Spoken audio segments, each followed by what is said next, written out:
Hello friends, welcome back. I am Vivek Singhal from tradingwithvivek.com। और आज हम बात करने वाले हैं मेट्रोपोलिस हेल्थ केयर लिमिटेड के बारे में। इसको यहाँ पर आज डिस्कस करने का रीज़न ये है कि इसमें एक अच्छी खासी अपॉर्चुनिटी नज़र आती है, स्विंग ट्रेड की अपॉर्चुनिटी है। लेकिन जब मैं ये बात कह रहा हूँ कि इसमें स्विंग ट्रेड की अपॉर्चुनिटी है तो मेरी किसी भी तरह की रिकमेंडेशन नहीं है यहाँ पर बाय या सेल करने की। जो भी डिसीजन है वो आपका है। मेरे हिसाब से जो मैंने स्ट्रेटजी सिखाई हुई है उसके बेस पर अगर मुझे कुछ अच्छा सा एग्जाम्पल नजर आता है तो मुझे लगता है कि एक वीडियो के रूप में उसको फ्रेम करके आप सब तक ले जाया जाए। कहीं ना कहीं आपके बिजी शेड्यूल में शायद आपको टाइम नहीं मिलेगा, लेकिन मुझे टाइम मिल जाता है तो मैंने सोचा बना देता हूँ सबके लिए। तो अच्छी ही बात है, यहाँ पर एक दूसरे की केयर करना, एक दूसरे के साथ अपने स्टडी को शेयर करना, ये एक अच्छी बात है। इसीलिए मैं आपको भी कहता हूँ कि आप भी वीडियो को फिर आगे शेयर करो जो आपके फ्रेंड्स हैं जिनके पास टाइम नहीं है, क्योंकि ब्लेसिंग्स ऐसे ही मिलती है। यहाँ पर मेट्रोपोलिस को यहाँ पर डिस्कस करेंगे, सारी चीजें एक बार देखेंगे। तो सबसे पहले एक बार इसका बिजनेस देख लेते हैं कि इसका बिजनेस क्या है। मेट्रोपोलिस एक्चुअल में एक लैब टेस्टिंग चेन है। जिस तरीके से यहाँ पर डॉक्टर लाल पैथ लैब है, और इसी तरह से यहाँ पर ये भी जो टेस्टिंग है वो करते हैं। सभी तरह के इनके प्लान्स हैं जो भी लैब में टेस्टिंग होती हैं। आज की डेट में ये कॉमन सी चीज है कि जब कभी भी हम डॉक्टर के पास जाते हैं तो डॉक्टर सबसे पहले एक चीज कहते हैं। यहाँ पर ये पिक्चर्स थोड़ी सी लोड होने में थोड़ा सा टाइम लगा, बट दैट्स ओके। तो सबसे पहले यही चीज कही जाती है कि आपको अपना यूरिन टेस्ट कराना है, ब्लड टेस्ट कराना है, बहुत सारे और टेस्ट कराने हैं। और वैसे भी आज की डेट में एक जागरूकता है कि एवरी 1 ईयर, कम से कम साल में एक बार, वैसे तो 6 मंथ्स में एक बार की रिकमेंडेशन होती है डॉक्टर्स की और जितने भी न्यूट्रिशंस हैं, लेकिन साल में एक बार हमें फुल बॉडी चेकअप करा लेना चाहिए। उससे ये अच्छा रहता है कि अगर बॉडी में किसी पर्टिकुलर पॉइंट की कोई डेफिशिएंसी है या कोई एक्सेसिव है तो हम उसका एक रेमेडियल एक्शन यहाँ पर ले सकते हैं और अपने इस हेल्थ को बेटर कर सकते हैं। अब ये चीजें पहले पॉसिबल नहीं होती थी, अभी भी बहुत सारे लोगों के केस में पॉसिबल नहीं है, क्योंकि ये एक खर्चे वाला काम है। और आज की डेट में क्योंकि अभी भी पर कैपिटा इनकम उतनी ज्यादा नहीं है कि हर कोई इस तरह की चीजों को यहाँ पर मीन्स खर्चे उठा सके ये सारे। लेकिन जैसे जैसे पर कैपिटा इनकम बढ़ रही है, हम सब लोगों को इस चीज की अहमियत, जो इंपॉर्टेंस है वो समझ में आ रही है और हम उस खर्चे को कर भी पा रहे हैं। तो जैसे जैसे पर कैपिटा इनकम और बढ़ेगी और ज्यादा लोग हमारे जो इंडियंस हैं, जो भारतीय हैं, वो वापस से एक अच्छी इनकम करेंगे, मीन्स जो राइजिंग इकोनॉमी है उसके चलते हुए। तो सभी लोग इस खर्चे को उठा पाएंगे। और जितना ज्यादा मेडिकल इंश्योरेंस बढ़ेगा, मेडिकल इंश्योरेंस जैसे बढ़ेगा तो वहां पर ट्रीटमेंट के लिए हमारे पास मेडिकल इंश्योरेंस से रिम्बर्समेंट हो जाती है। तो जैसे जैसे डॉक्टर कहते हैं, जितने वो यहाँ पर टेस्ट करने को कहते हैं, वो सारे टेस्ट यहाँ पर हम लोग करा लेते हैं। तो एक ही ग्रोइंग बिजनेस है। 140 करोड़ पॉपुलेशन वाली हमारी कंट्री है और अभी इन चीजों की सिर्फ शुरुआत है। और इस तरह के पॉइंट्स में जहां पर भी कोई रेगुलेटेड या बड़ा नाम होगा, लोगों का मन होगा कि वहीं पर अपने टेस्टिंग कराई जाए, क्योंकि वहां से एक रिलायबिलिटी नजर आती है। हमें इस चीज का एक फील होता है कि यस, यहां से जो रिपोर्ट निकल कर आएगी वो सही होगी। तो राइजिंग बिजनेस है, इसमें किसी भी तरह की दो राय नहीं है। अब यहां पर पॉइंट आता है कि ये टॉप से अच्छा खासा डाउन है। अभी टॉप से कितना डाउन है, एक बार मैं सारी ड्रॉइंग यहां से हटा देता हूं। अगर हम टॉप से डाउन देखें तो इसने हाई बनाया था 3500 का। Right now this is trading at 1353। This is 62% down. And 62% down में नॉट ओनली 62% डाउन, ये जो डाउन गया था ये टोटल मिलाकर 67% डाउन गया था। अगर आपको याद हो तो जो अपनी 3 टाइम्स इन 3 इयर्स वाली स्ट्रेटजी है उसमें जो हमारा डाउन साइड आना चाहिए टॉप से, वो 67% ही आना चाहिए। ये एग्जैक्टली उतना ही आया है। ये जो स्ट्रेटजी की मैं बात कर रहा हूं, आप अपने चैनल पर जाओगे और वहां पर प्ले लिस्ट में जाओगे, वहां पर हिंदी और इंग्लिश में पूरे कोर्सेस हैं। 7 वीडियोस हैं, 3 आवर्स ईच की। आप उनको देखोगे तो समझ में आएगा, पूरी स्ट्रेटजी को वहां पर डिफाइन किया गया है। तो अभी भी 62% डाउन है। इतना अच्छा खासा डाउन आना मीन्स कुछ ना कुछ रीजंस होते हैं। और जब भी कोई स्टॉक इतना बहुत ज्यादा नीचे आए, हमें उसके रीजन समझ में आने चाहिए। यहां पर सबसे बड़ा रीजन क्या है, वो रीजन समझ में आता है जब हम इसके फाइनेंशियल्स देखते हैं और यहां पर प्रॉफिट एंड लॉस स्टेटमेंट पर जाते हैं। तो हमें नजर आता है कि कंपनी तो एक ग्रोइंग कंपनी है। 388 करोड़ की रेवेन्यू से बढ़ते हुए 1228 करोड़ पहुंची लास्ट ईयर और अभी 1148 करोड़ है। और जो ऑपरेटिंग प्रॉफिट है वो भी 104 करोड़ से इंक्रीज होते हुए 348 करोड़ पहुंचा था। और नेट प्रॉफिट भी 63 से इंक्रीज होते हुए 215 करोड़ पहुंचा था। So everything was fine, everything was okay. लेकिन लास्ट ईयर में यानी कि जो करंट फाइनेंशियल ईयर फिनिश हुआ है, यहाँ पर रेवेन्यू थोड़ी सी कम हुई, यहाँ पर operating profit of course same ratio से ज्यादा में कम होगा, क्योंकि एक्सपेंसेस ऑलमोस्ट सेम हो जाते हैं जैसे हम आगे बढ़ते हैं। तो और उसके बाद में प्रॉफिट बिफोर टैक्स यहाँ पर ऑफ कोर्स कम होगा और नेट प्रॉफिट भी कम होगा। इसका मेन रीजन क्या है? इसका मेन रीजन है कि इस रेवेन्यू में मार्च 2022 में जो ईयर फिनिश हुआ, इस पर्टिकुलर ईयर में एक बड़ा पोर्शन आया हमारे कोविड के टेस्ट की वजह से, कोविड रेवेन्यू। तो इसको एक मैंने रिपोर्ट यहां पर सर्च की, गूगल करके जब डिटेल में गए कि क्या रीजंस रहे होंगे, तो यहां पर समझ में आया कि Covid revenue Q3 FY22 means दिसंबर 22 वाले क्वार्टर में 61 करोड़ थी, और दिसंबर 23 वाले क्वार्टर में ये सिर्फ और सिर्फ दिसंबर 23 वाले क्वार्टर में मींस दिसंबर 22, और यहां पर FY22 का Q3 means December 21। So December 21 and दिसंबर 22 में जो डिफरेंस था वो 61 करोड़ से कम होकर कोविड रेवेन्यू सिर्फ 8 करोड़ रह गई।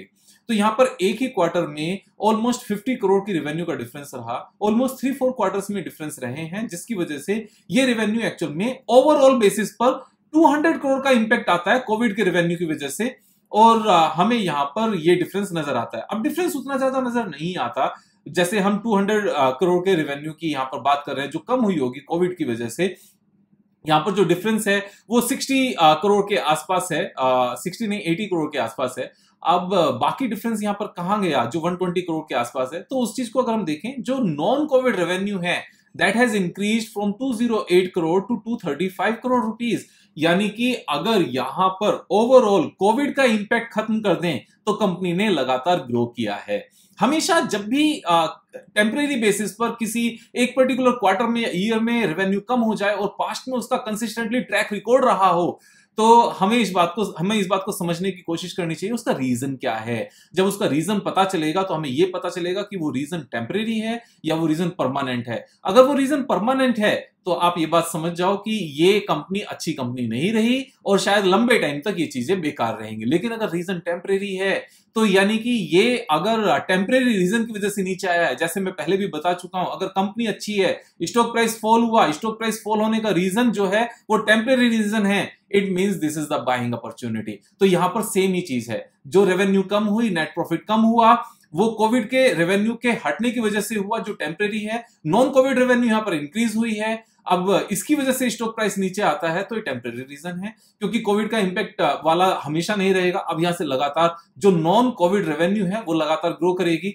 और तो फिर चीजें ऊपर चलेंगी। अब जब यहां पर चीजें ऊपर चलेंगी, यहां एक और चीज जब हमने सर्च की तो यहां समझ में आया कि अक्टूबर 2021 में Metropolis Healthcare board clears acquisition of Hitech diagnostic for 636 crore rupees. ये साउथ बेस्ड एक डायग्नोस्टिक सेंटर है, सेम ही बिजनेस में है, जो लैब टेस्ट करते हैं। यहाँ पर दिस इज तमिल बेस्ड। यहाँ पर अगर आप नलम का मीनिंग देखोगे, पता नहीं मुझे कि मैं नलम सही प्रोनाउंस कर रहा हूं या नहीं कर रहा हूं, लेकिन यहाँ जो फैमिली दिखाई गई है यहां से भी पता चलता है। तो तमिल बेस्ड कंपनी है, बाद में डिटेल में पढ़ा तो पता चल गया। यहां इन्होंने इसको बाय किया 636 करोड़ में, और ये चीज नजर भी आती है जब हम बैलेंस शीट में जाते हैं कि जो फिक्स्ड एसेट्स 343 करोड़ थी वो इंक्रीज होकर सीधी 1059 करोड़ हो गई, और उसके बाद में फर्दर इंक्रीमेंट हुआ। ये जो फर्दर इंक्रीमेंट है ये नॉर्मल इनकी ग्रोथ है, जो पहले भी यहां से लगातार करते आए हैं। अब एक और चीज आप ध्यान से समझो कि इन्होंने जो ये बाइंग करने का पैसा कहां से आया, क्योंकि जो बोरोइंग है वो 112 से बढ़कर 379 करोड़ बढ़ी, जबकि बाइंग की 636 करोड़ की। तो अदर एसेट्स में जाकर देखते हैं तो इनके पास ऑलमोस्ट 420 करोड़ रुपीस थे।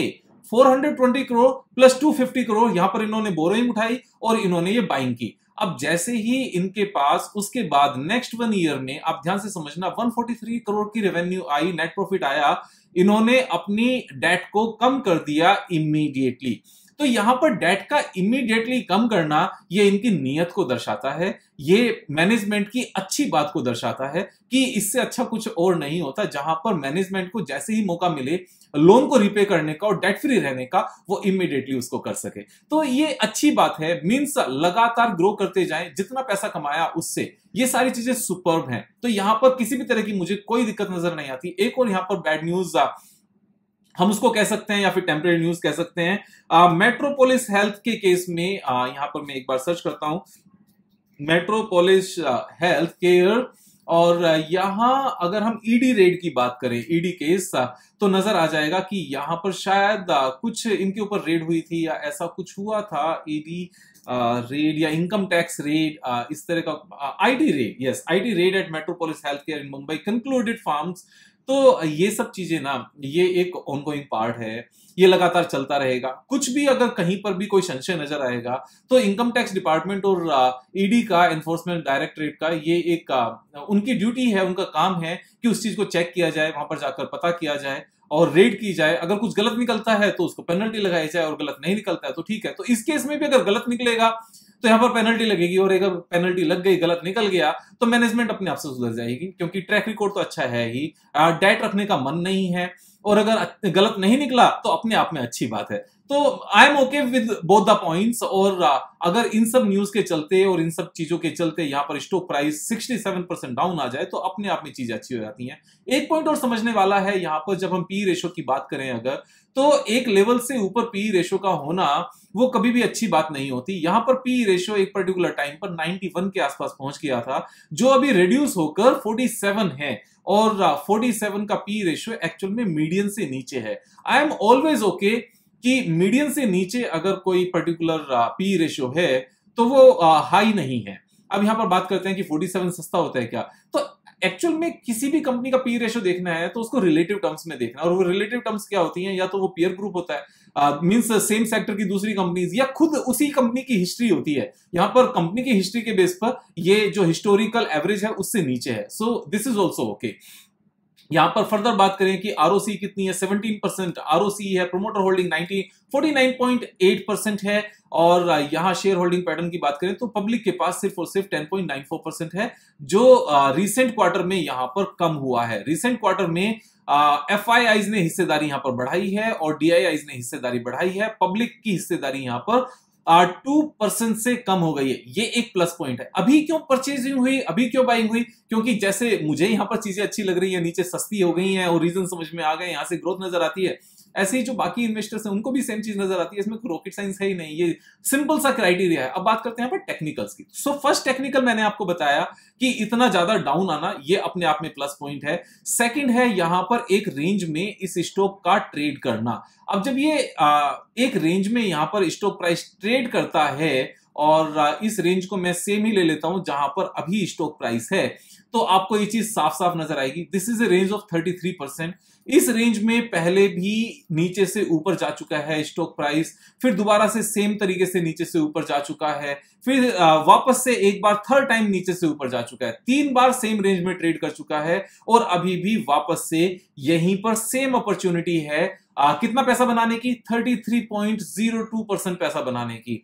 मैं कहता हूं अगर 6 मंथ्स भी लगते हैं वापस से इसी रेंज में स्टॉक प्राइस के ऊपर जाने पर, तो 6 मंथ्स में 33% is a very big amount. मैं ये कह ही नहीं रहा हूं कि ये लाइफ टाइम हाई इमीडिएटली चला जाएगा। This is the chart of the week. Chart of the week means एक स्विंग ट्रेडिंग की अपॉर्चुनिटी। अब ऐसे में आई एम ओके कि लाइफ टाइम हाई तक जिसने रखना है रखे, लेकिन मैं कैसे ट्रेड करूंगा इस तरह के स्टॉक्स को, ये 33% मुझे 6 मंथ्स में मिल जाए, I am so happy with this. तो इस तरीके से जब हम सारी चीजों को समझकर काम करेंगे ना कि स्टॉक प्राइस अच्छा है, back test means last 10 years की ग्रोथ के हिसाब से अचानक से नीचे आया, बहुत ज्यादा नीचे आया, नीचे गिरने के रीजन समझ में आए, नीचे जाने के जो रीजंस हैं वो टेम्परेरी हैं, परमानेंट है, ये बात समझ में आ गई। अब जब टेम्परेरी है और आगे ये रीजंस नहीं है, तो यहां पर स्टॉक प्राइस ऊपर जाना बनता है। और स्टॉक प्राइस ऊपर जाने के साथ में अगर यहाँ पर टेक्निकल्स भी समझ में आ जाए, जैसे हमने यहाँ पर ट्रेड एक रेंज में देखा, रेंज बाउंड ट्रेडिंग एक स्ट्रेटजी मैंने ऑलरेडी वीडियो भी बनाई हुई है, आप वीडियो पर यूट्यूब पर जाकर सर्च करना आपको मिलेगी, उसके बेस पर यहाँ एक अच्छा खासा ट्रेड भी बनता है। बस यही तो चाहिए, और ये सब कब मिलता है, जब हम ब्लेस्ड होते हैं, तभी ये चीजें हमारे पास तक आती हैं और तभी हम इनके बेस पर ट्रेड कर पाते हैं।